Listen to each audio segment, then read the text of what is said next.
Assalamualaikum warahmatullahi wabarakatuh. Innal hamdalillah nahmaduhu wa nasta'inuhu wa nastaghfiruh wa na'udzu billahi min shururi anfusina wa min sayyiati a'malina. Man yahdihillahu fala mudhillalah wa man yudlil fala hadiyalah. Asyhadu an la ilaha illallah wa asyhadu anna Muhammadar Rasulullah. Allahumma sholli ala Muhammad wa ala alihi wa sahbihi ajmain, amma ba'du. Fa ya ibadallah, usikum wa iya bi taqwallah wa la tamutunna illa wa antum muslimun. Qala Allah ta'ala fil Qur'anil Karim, a'udzu billahi minasy syaithanir rajim. Ya ayyuhalladzina amanu taqullaha wa qulu qawlan sadida yuslih lakum a'malakum wa yaghfir lakum dzunubakum wa man yuti'illaha wa rasulahu faqad faza fawzan 'azima. Shadaqallahul azim. Masyarul muslimin dan muslimat yang dimuliakan oleh Allah, malam ini kita masuk puasa yang ke-28, artinya kita sudah melewati 27 hari kita berpuasa, dan ini sudah artinya detik-detik terakhir. Dan bahkan saya dengar saya juga terakhir juga akan menyampaikan kultum di masjid ini, artinya sebagai penutup.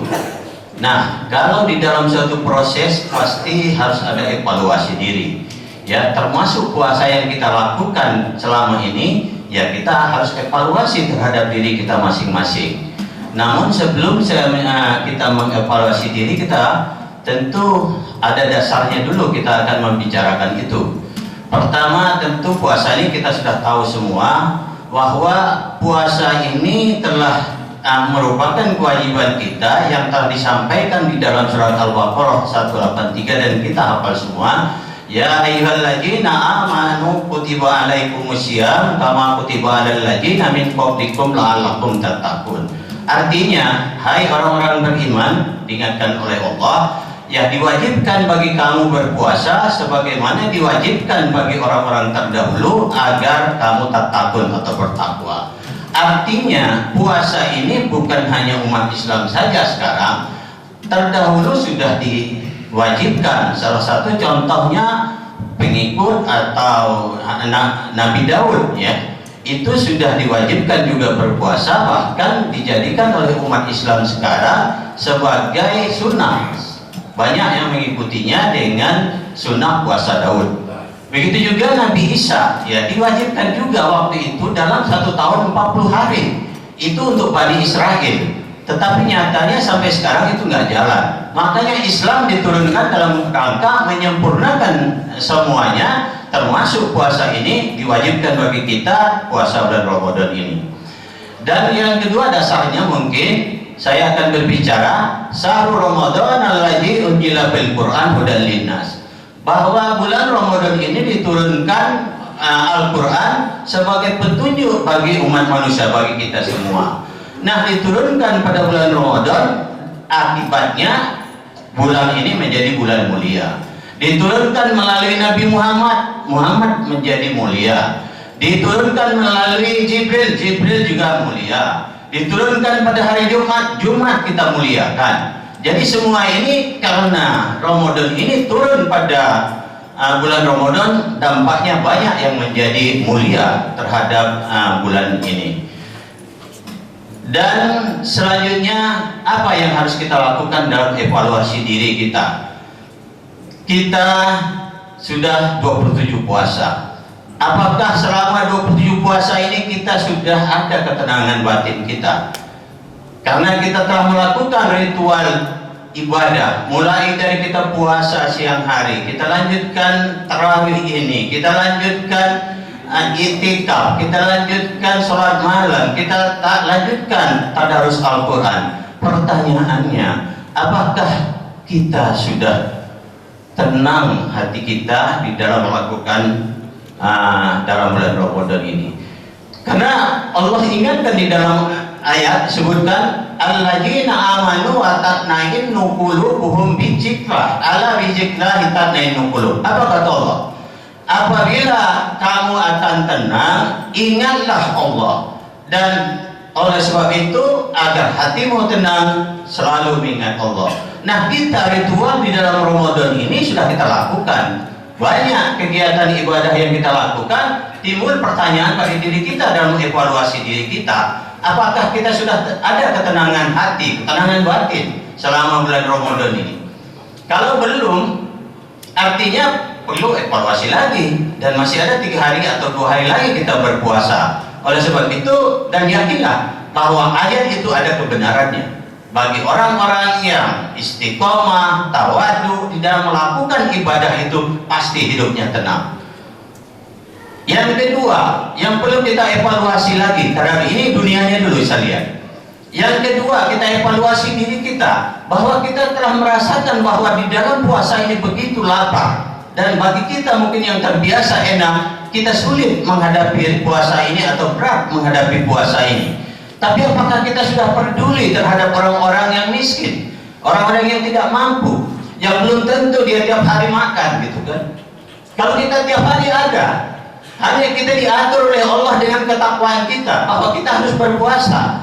Tapi bagi orang miskin yang tiap hari belum tentu dia makan, bahkan sehari dia belum tentu dapat makan dan tidak ada yang mau dimakan. Nah, apakah kita jelas care, peduli terhadap itu? Inilah bulan Ramadan ditujukan oleh Allah agar kita melakukan hal itu. Makanya diingatkan oleh Allah, ya, wa anfiqu fi sabilillah wa la tulqu bi tahlukah wa asinu innallaha yuhibbul muhsinin. Apa kata Allah? Infakkanlah hartamu di jalan Allah. Jangan hartamu akan menjadi malapetaka bagi dirimu sendiri. Berbuat baiklah, karena Allah menyukai orang-orang yang selalu berbuat baik. Ini perintah Allah. Karena puasa ini salah satu yang harus kita tunjukkan bahwa kita telah berhasil mengeluarkan infak, sedekah terhadap orang-orang yang tidak mampu. Dan ini nuansanya, nuansa kita mendapatkan tarbiyah dalam mempelajari diri kita, belajar pada diri kita agar kita mampu melakukan kewajiban-kewajiban yang disampaikan di dalam Al-Quran tadi. Itu baru itu kita lihat. Yang kedua, ya, kalau kita lihat dari dunianya semua, ya kan lihat apa yang disebutkan, wa man yattaqillaha yaj'al lahu makhrajan wa yarzuqhu min haitsu la yahtasib. Apa di dalam ayat Talak 2 dan 3 ini? Allah ingatkan bahwa apabila kita bertakwa, kata Allah, kan puasa tadi sasarannya takabun. Nah, kalau kita artinya bertakwa, Allah akan cari jalan keluar masalah kita sehari-hari, karena kita tidak akan lepas dari masalah. Dan barang siapa yang bertakwa, kata Allah, akan aku beri rezeki yang tidak diduga-duga. Nah, ini artinya manfaat dunia yang kita rasakan sekarang. Itu baru itu kita lihat. Belum lagi manfaat lain yang kita lihat. Contohnya, ya, kita lihat aja karena evaluasi diri. Kita lihat dari kesehatan aja. Kesehatan juga kita sadar betul bahwa puasa ini akan membuat kita sehat kok. Dan sudah banyak diteliti oleh negara, oleh orang-orang kafir intelektual. Profesor, salah satunya Profesor Yoshimoni dari Jepang, melakukan penelitian bertahun-tahun tentang puasa karena dia ingin tahu kenapa orang Islam selalu berpuasa. Apa hasil dari penelitiannya yang sudah diterbitkan di dalam jurnal internasional? Disebutkan bahwa di dalam tubuh kita ini akan terjadi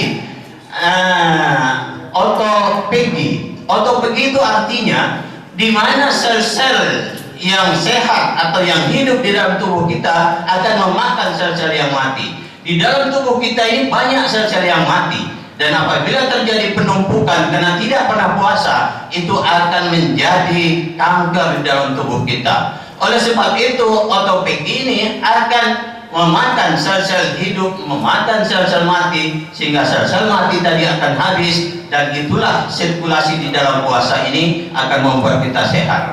Yang kedua, pernah diteliti di barat juga, dan juga dilakukan di dalam jurnal ilmiah juga, bahwa disebutkan bahwa diibaratkan bahwa proses di dalam tubuh kita ini yang kita makan tiap hari itu adalah di lambung.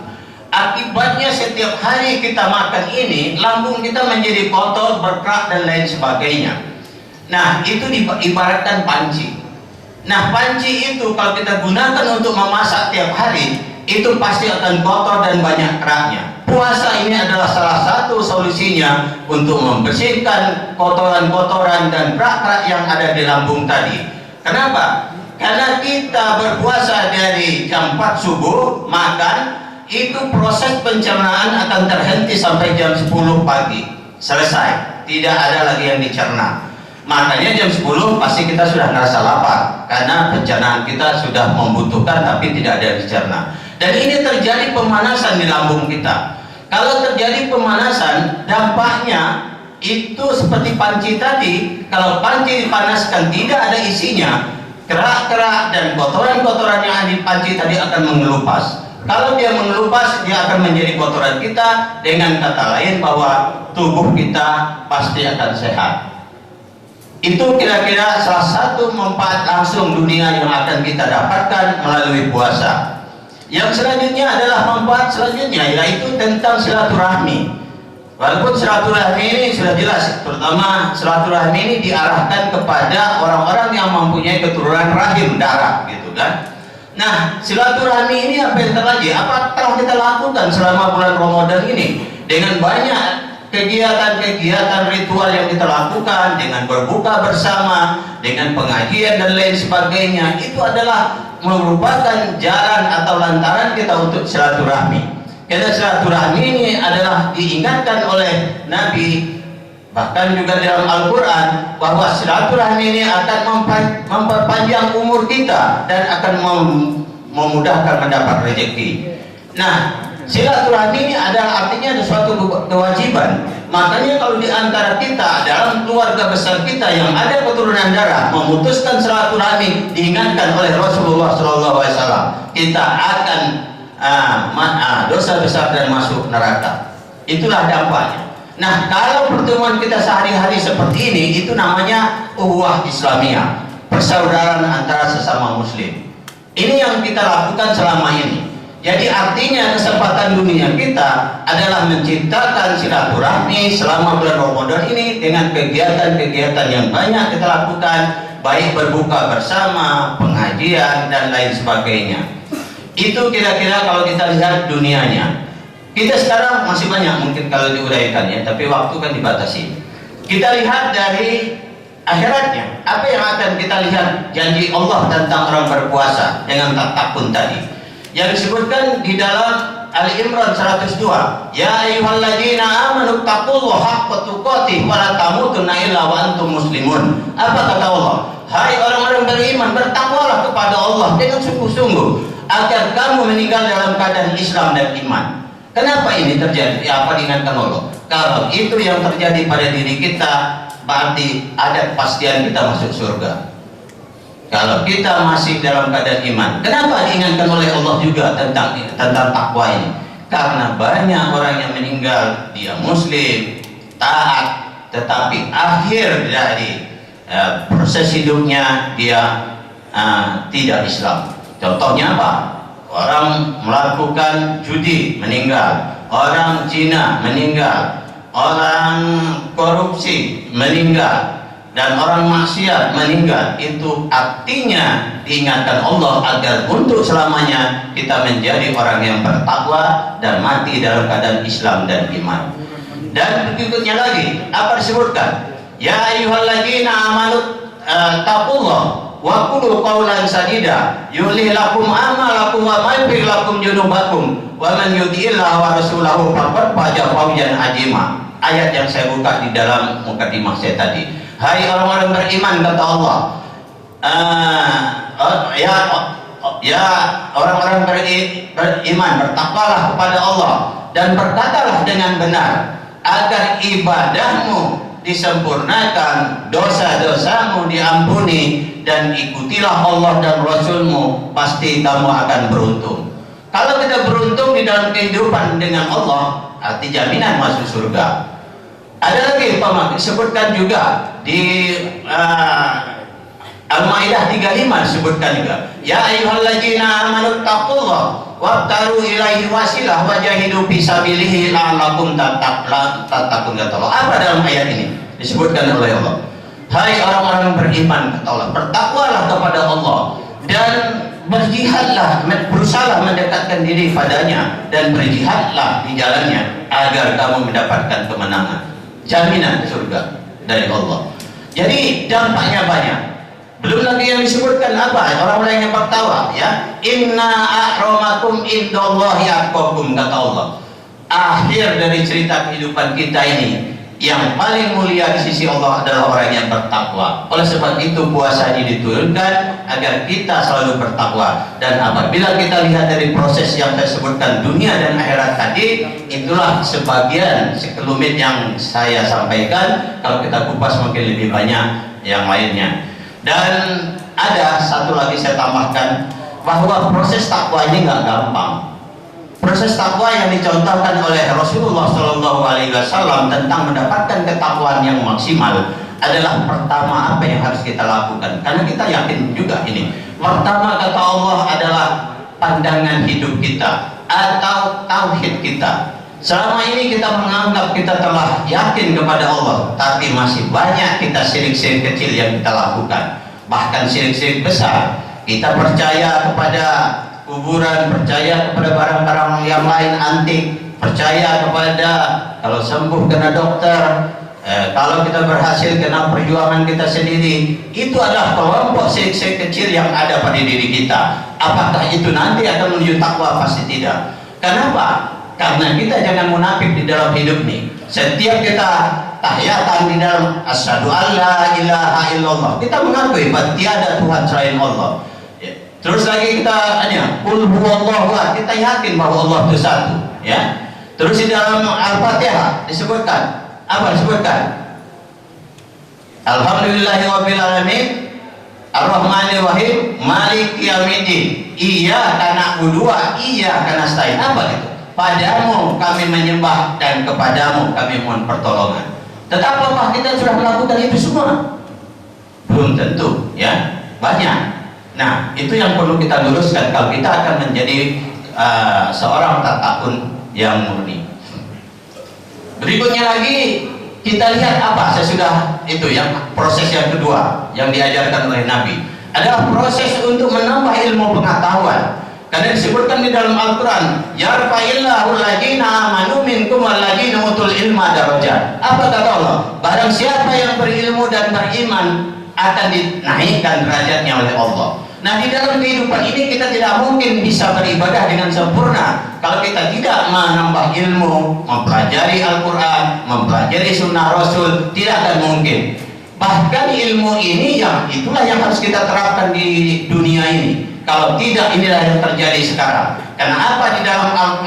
Di dalam Qasas 7 disebutkan waqtaribi ma ataqallahu darul akhirah wa la tansa nasibaka minad dunya wa ahsin kama ahsanallahu ilaik. Apa kata Allah dalam innallaha yuhibbul muhsinin. Nah, apa kata Allah di dalam Qasas ini?